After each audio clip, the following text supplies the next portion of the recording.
And hello to Gavin Lux, the newest member of the Cincinnati Reds. Gavin, Happy New Year to you. Congratulations. Thanks for joining us. Good morning, Gavin. Yeah, good morning, man. Good morning. Hey, just real quick, tell us what your initial reactions were when you heard the deal. You're headed to the Reds.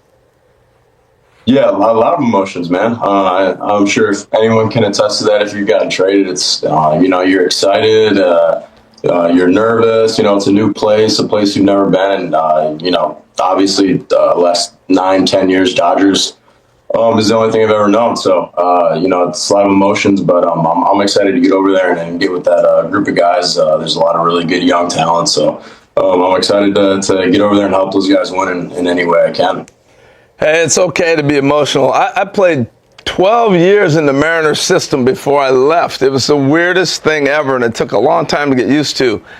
Even in spring training, I was like, where am I? I'm standing next to Cal Ripken in Baltimore, and it was just odd.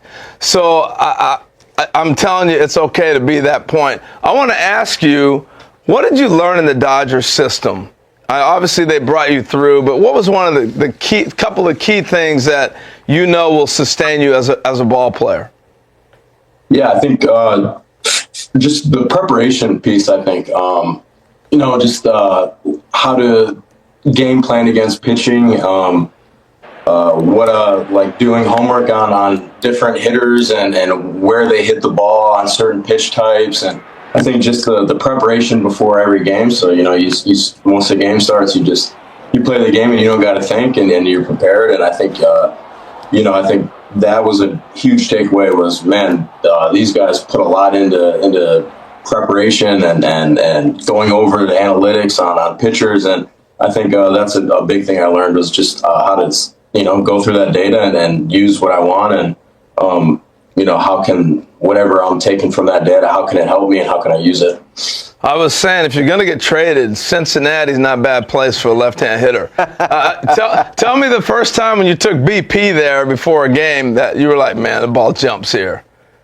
Oh man, yes, especially when it's warm out. It's crazy. It's a great place to hit. But I was talking to I can't remember who I was talking to yesterday, but I was like, I can't try to go there and try to hit pull side homers because that's going to be no good. So if you run into something, that's great. It's a good place to hit. But just try to find the barrel as much as you can. Gavin, have you had a chance to have any conversations with people on what it's like or what it might be like to play for Terry Francona? Not too much. Actually, Kirsch texted me and said, man, you're going to love Tito. He's the best. So, obviously, I think, we all know how respected Tito is as a manager and what he's done in this game. So, it doesn't get much better than that. So, I'm excited to just get around him and talk baseball with him and try to learn as much as I can. But, man, that's a Hall of Fame manager right there. So it doesn't get better than that. You mentioned the Reds' young core, and Elly De La Cruz is a big part of that. What have been your observations of him being in the opposite dugout on the occasions that you've had a chance to watch him play?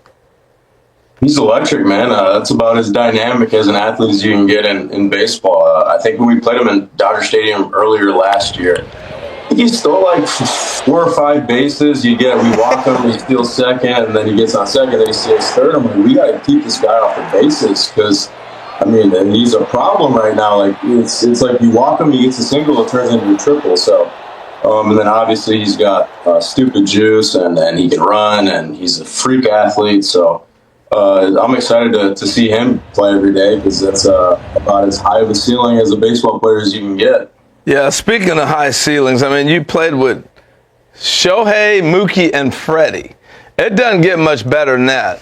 And I want to know what maybe those 3 guys, individually or collectively, had conversations with you. Something you might have learned talking to them, watching them, the preparation, maybe a lot of times you emulate swings. I don't know. What did you get from maybe those 3? I played with Mooki and Freddie for 3-4 years, so I think I took a lot from all those guys. But I think Freddie's first year was 2022 with the Dodgers, and I was probably annoying to him, man. I'm watching him and doing literally sitting down, watching his cage routine, go out, I'm watching his BP routine, his defense routine. Like, I'm trying to do whatever Freddie does because, like, you know, he's about as good of a left-handed hitter as you can be. Hits for power, does damage, gets hits, controls the strike zone. It's like, this is the ultimate left-handed hitter. So whatever he's doing, why don't I try to do it? So I would just kind of watch and pick his brain as much as I could, and then you know, obviously Mooki and Show too. But you take stuff from everybody over the years, and but man, it's so fun watching Freddie hit BP and just hit, you know, 5 line drives right at the shortstop's head and then walk out, and you know, that's it. Gavin, how have your thoughts evolved over the years regarding defensive versatility? You're obviously came up as a middle infielder, played a lot of second, played some short, but they've also moved you into the outfield. That was mentioned as something that could be a possibility in Cincinnati. How have your thoughts about that evolved over the years? Yeah, I think when I was younger, originally I was like, no, I'm a shortstop. That's all I'm going to play. And obviously, you know, you just want to get in the lineup any way you can.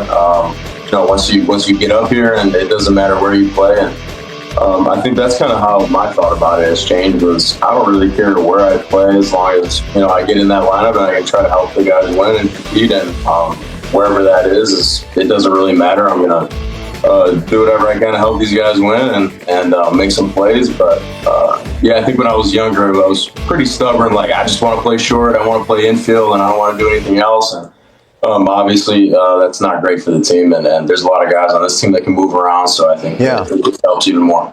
You know, Gavin, we spoke a lot after the knee injury. How is the knee? How are you feeling? And what was the process to get you where you feel like you're close to being back to where you were? Yeah, knee feels great. I think it probably took around, you know, July, August last year before I kind of like fully trusted it. I think if you've gone through different surgeries, you kind of know what I'm talking about. It's just, it takes time to, you know, mentally trust everything, even though physically it feels fine. So knee feels great. I think we're almost 2 years out of it now, so it should feel a lot better than it did, you know, 6 months ago, 7 months ago. But yeah, it feels great, man.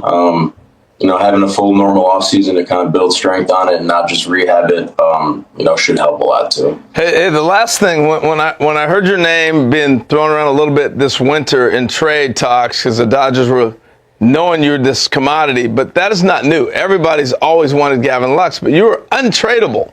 And so I want to know your relationship with Andrew Freeman, because you were untouchable, and the advice you would give to somebody to get to that stature as a player coming through an organization. How did you get to being a guy that they coveted so much? And I'll finish my question with this.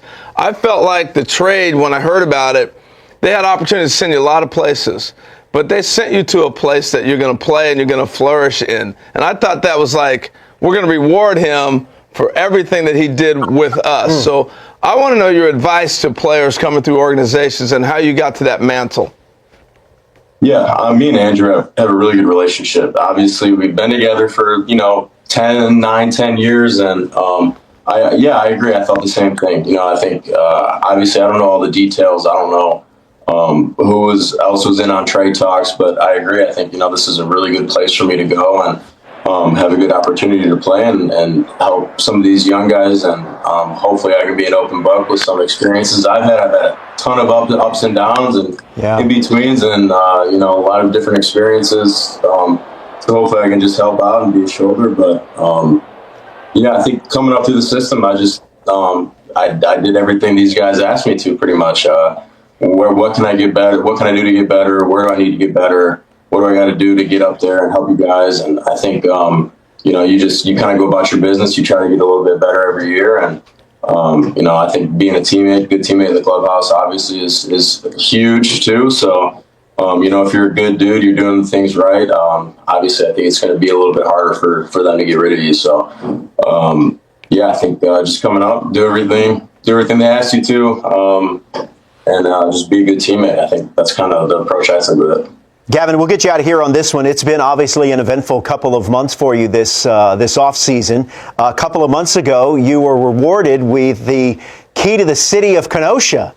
You are a proud Wisconsin boy, and here you are, this picture, getting the key to the city. Now you get a chance to frequent the state of Wisconsin much more now that you're going to be in the same division as the Milwaukee Brewers. What was this day like for you? Yeah, it was great. It was on my birthday, actually, and all my friends and family were there. And, Kenosha, it's not a real big city, so, whenever I come back here and I get to see everybody, and there's so much support that the city's giving me, so it's cool, man. That was a really cool day for me and, my family and friends, too. Concern level about your Packers this weekend? I'm a Bears fan, so we're done. It's over. Wow. I don't got to worry about it. How did you end up a Bears Were fan? they aware of this when they gave you the key to the city? What was that? Were they aware that you were a Bears fan going in the key when they gave you the key? Okay. All right. Kenosha split. We're right on the border of Illinois. Okay. So. How did you end up a Bears fan? Well, he said they're split. I know, but That's amazing. I didn't know that. But my mom and dad. My mom and dad are both Bears fans, so I grew up in a Bears house. Yeah. It's all right. We're going to be all right. Yeah. You're I gonna mean, be all maybe right? you want to Okay. consider switching because the Bears are, I've Just been saying. wearing it for like a decade now with the Bears, so That's I can't, true. That's can't fair. switch up now. Hey, thank you very much for joining us. Congratulations, Gavin. We're rooting for you. I think this is going to be a great place for you, and best of luck to you and the Reds in 2024.